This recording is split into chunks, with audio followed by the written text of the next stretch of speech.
नमस्कार दर्शक बंधु आपण को आम चैनल को स्वागत।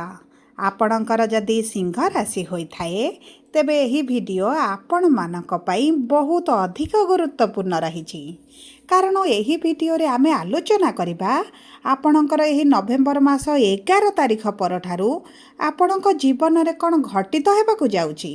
कारण 11 नवेम्बर परठारु हेबाकु जाउची एक महापरिवर्तन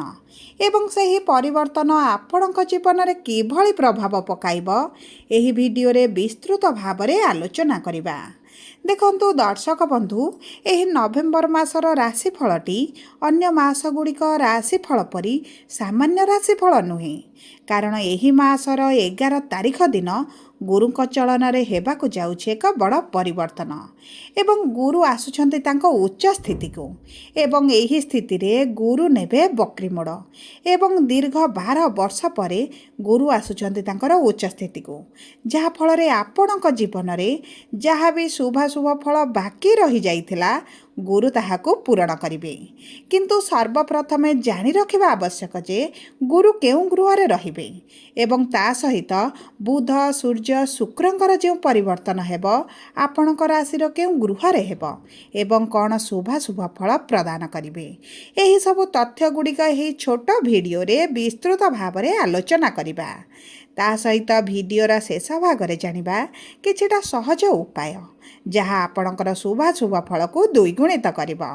सेतिपई आपण आम सह वीडियोर शेष पर्यंत जोड़ी होई रुहंतु किंतु वीडियोटी को आरंभ करने पूर्वर जदि आपणकर भी सिंह राशि होता है एवं आपण भी ईश्वर को आंतरिक भक्ति एवं विश्वास करती तेबे वीडियोटी को लाइक करंतु कमेंट बॉक्स रे जय जगन्नाथ जय माँ लक्ष्मी अवश्य लिखि दियंतु ता सहित आम सह जोगाजोग करबा पई वीडियोर मध्य भाग रे एक व्हाट्सएप नंबर टिए दिया जाइछि जो नंबर साहाय्य रे आपण आम सह जोगाजोग करी निजर नूतन कुंडली प्रस्तुत करि परिबे कुंडली विश्लेषण कराई परिबे किंबा आपणकर चाकरी विवाह व्यवसाय प्रेम संपर्क शिक्षा स्वास्थ्य को नहीं किछि समस्या रहिछि ताहार सहज रे एवं स्वल्प मूल्य रे समाधान करि परिबे ताहा सहित दर्शक बंधु जदि आपणकर राशि लग्न नक्षत्र अनुसार आपणकर वार्षिक राशिफल जानिबा पई चाहुचंती पर्सनल राशिफल जानिबा पई चाहुचंती 2026 आपणकर किमिति रहिबो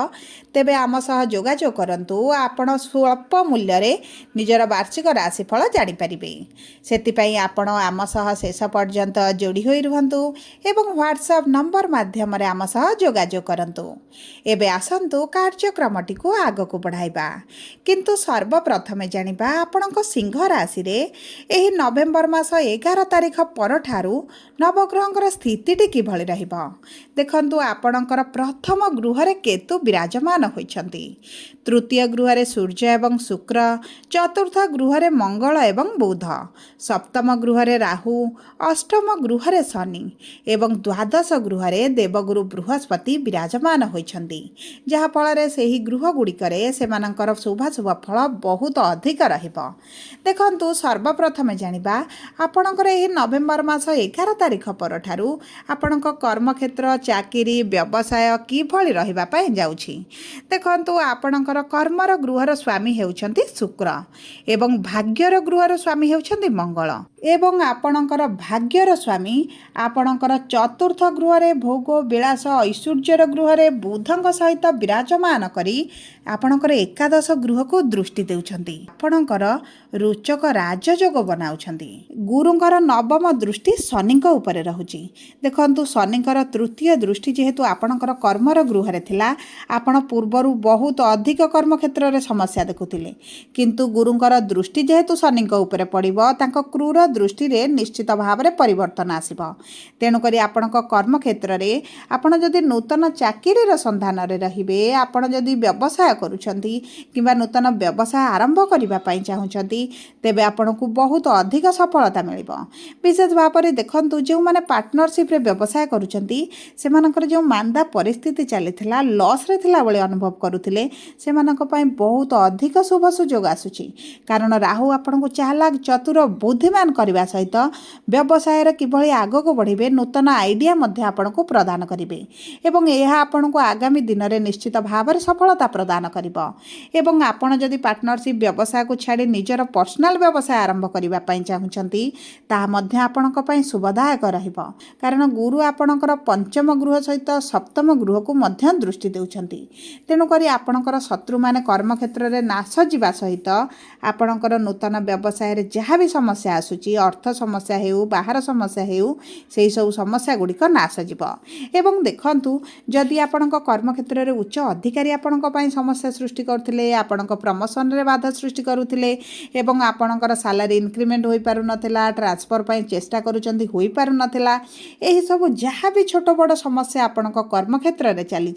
से बड़ परिवर्तन आसिबो। आपणक सहकर्मी माने हुअन्तु आपणक कलीग माने हुअन्तु आपणको सहयोग करिवे जो शत्रुता करुथिले आपणक पई गाड़ खोलुथिले विपद रे पकाया पई चेष्टा करुथिले एवं आपणक पछपटरे आपणक सह शत्रुता करुथिले से व्यक्ति मानक आपण चिन्हिबे एवं सेही व्यक्ति माने मध्य आपणक ठारू दूरता बनाइबा आरंभ करिवे। शनि जेहेतु आपणकर षष्ठ गृहर स्वामी एवं आपणकर अष्टम गृहरे अछंती निश्चित भाव में आपणक शत्रु माने दमन जिवे एवं आपण जो मानसिक अशांति रे रहउचंती कर्म क्षेत्र रे सेही क्षेत्र रे मध्य आपण धीरे धीरे शांति अनुभव करिवे। आपणकर प्रॉफिट बढ़िबो आपणकर जॉब रा नूतन सुयोग आसीबो अधिक दरमा सहित नूतन जॉब आपण जॉइन करि पारंती एवं देखंतु जदि आपणको मिथ्या एलिगेशन रे फसा जायछि कोर्ट कचेरी केस रे आपण फसी जाइछंती सेतुर मध्य आपण निश्चित भाव में बाहर को आसीबे। आपणक कर्म क्षेत्र रे उन्नति सहित आपण जदि किछि सॉफ्टवेयर लाइन रे कार्य करूछंती सेतिरे आपणको जबरदस्त सफलता मिलिबो। कारण आपणकर राशि स्वामी सूर्य आपणकर तृतीय गृह रे विराजमान होइछंती। जदि आमे देखिबा आपणकर आर्थिक स्थिति एही 11 नवेम्बर पर ठारू किभली रहिबो तेबे देखंतु आपणकर अर्थर गृहर स्वामी होइछंती बुध जे आपणकर चतुर्थ गृह रे विराजमान होइछंती। आपणकर आर्थिक क्षेत्र रे निश्चित भाव में वृद्धि घटिबा आपण निज पई किछि जिनिस क्रय करि पारंती निज पई किछि इन्वेस्ट करि पारंती किंबा आपणक प्रियजनक पई आपण खर्च करि पारंती किंतु आपणकर अर्थ खर्च बढ़ी पारे। कारण गुरु आपणक द्वादश गृह रे उच्च स्थिति रे एवं बकरी रे जेहेतु रहिबे आपणकर जेमिति इनकम बढ़िबो सेही भली खर्च मध्य आपण बढ़ाइबे। आपण जदि एही समय मध्य अर्थ को भल जगह रे इन्वेस्ट कर दियंती ताहाल आपणक पई शुभदायक रहिबो। किंतु आपण जदि अर्थ को सेविंग करिबा पई चाहिबे तेबे आपणकर अर्थ सेविंग हेबो नाही आपणकर मेडिकल रे हेउ किंबा अलग दिग पिछारे आपणकर अर्थ खर्च होई जिवो सेति प्रति आपणको टिके दृष्टि देबाको पड़िबो। नचे देखंतु एही समय मध्य रे जदि आपणकर किछि करज सुझिबा पई चेष्टा करंती ता मध्य आपणक पई अति उत्तम रहिबो। जदि आमे देखिबा आपणक वैवाहिक संपर्क आपणकर विवाहर जोगकू तेबे देखंतु सप्तम गृह रे राहु बसिछंती एवं तांको सहित मंगलंकर दृष्टि रहउची। शनि सप्तम गृहर स्वामी आपणकर अष्टम गृह रे अछंती तेनु करी आपणक संपर्क रे किछिटा समस्या आपण देखि पारंती किंतु गुरुकर जेहेतु शनि ऊपर दृष्टि रहउची आपणक पति पत्नी मध्य जो अत्यधिक झगड़ा होता किछि मात्रा रे कमे जिवो। आपण किछि मात्रा रे शांति मध्य देखिबे। आपणक साथी मध्य आपणक घर ठारू अलग रहि पारंती आपण उभय जदि चाहुचंती परिवार ठारू सासु ससुरंग ठारू अलग रहिबा पई ताहा मध्य आपणक पई होई पारे। एवं देखंतु जदि आपण आपणक साथी ठारू अलग रहिबा पई चाहुचंती डिवोर्स पई अप्लाई करिसंती तेबे मध्य आपणको सेतिरे शुभ फल प्राप्ति हेबो। किंतु जे माने विवाह करिबा पई चाहुचंती आपणक विवाह पई मध्य भल जोग बनुछि। आपणकर पूर्वरु जदि विवाह होई पारु नथिला विवाह रे अर्चना आसुतिला बाधा विघ्न देखुतिले तेबे आपणकर विवाह ठीक होई पारे मासर शेष सुधा किंबा आपणकर विवाह होई जिबार मध्य संभावना अछि। आपणकर अचानक विवाह ठीक होई पारे आपण प्रिपेयर नथिबा सुधा मध्य आपणकर विवाह सठिक होई पारे। जदि आमे देखिबा आपणकर शिक्षा को प्रेम संपर्क को तेबे देखंतु आपणक पंचम गृहर स्वामी हेउछंती गुरु जे आपणक द्वादश गृह रे बसिछंती एवं देखंतु शनिकर दशम दृष्टि मध्य पंचम गृह को रहउची। तेणु करी आपण जदि घर ठारू दूर रे रही पढ़िबा पई चाहुचंती विदेश जिबा पई चाहुचंती आपणक जन्मभूमि ठारू अलग रही पढ़िबा पई चाहुचंती आपणक पई शुभदायक रहइबो। ता सहित गुरु जेहेतु आपणक द्वादश गृह रे अछंती आपण सरकारी चाकरी पई जदि प्रिपेयर हेउचंती इंटरव्यू देउचंती एंट्रांस देउचंती एग्जाम देउचंती सेतिरे मध्य आपणक शुभ फल प्राप्ति हेबो। किंतु शनिकर दृष्टि थिबा कारणरू आपणकर टिके परिश्रम बढ़ी जिवो आपण टिके कन्फ्यूजन देखि पारंती आपणक चाकरी प्राप्ति रे टिके विलंब होई पारे किंबा एग्जाम आपण हेबा पई घुंची जाई पारे विलंब होई पारे एही भली समस्या आपण किछिटा देखि पारंती। किंतु विलंब हेले मध्य गुरुंकर दृष्टि जेहेतु रहउची आपणको निश्चित भाव ଭାବରେ शुभ फल प्राप्ति हेब। जदि आम देखा आपण प्रेम संपर्क को तेज देखु आपण संपर्क में आपण साथी टिके जिद स्वभाव बढ़ी पारे, राग रुषा टिके देखा दे पारे, आ उभय मध्य मतभेद देखा दे पारे। किंतु गुरुंकर दृष्टि कारण आपणकर ब्रेकअप भली परिस्थिति आसब ना।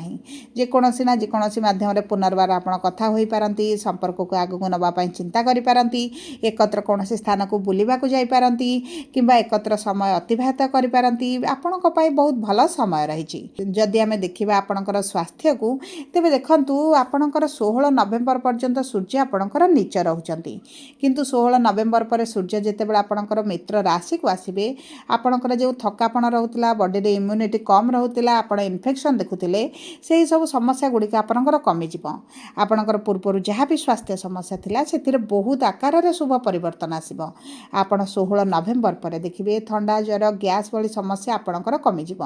किंतु जेहेतु गुरु आपणकर वक्री रही, आपणकर केतु प्रथम गृह रे अछंती, आपणकर टिके पेट समस्या बढ़ी पारे, माने डाइजेशन रे समस्या आसी पारे। खाद्य पानीय को आपनको टिके दायित्व नेबाको पड़िबो। सब पर शुभ शुभ फल को वृद्धि करबा पई आपण पक्षी को किछि खाद्य दियंतु। शनिकर प्रार्थना मंत्र प्रतिदिन जप करंतु। हनुमान चालीसा पाठ करंतु, कारण आपणकर शनिकर अढ़ई चली एवं सूर्य को प्रातः समय जल अर्पण करंतु, कारण आपणकर राशि स्वामी। यह आपणकर शुभ शुभ फल को द्विगुणित करिबो। सब परे आपणकर जदि सिंह राशि होता है, वीडियोटी किभली लागला कमेंट बॉक्स रे लिखि जणांतु। जदि आपणकर प्रियजनकर सिंह राशि होता है, वीडियोटी तांका सह शेयर करंतु। जदि प्रथम थर आम चैनल को आसी चैनल टी को सब्सक्राइब करंतु।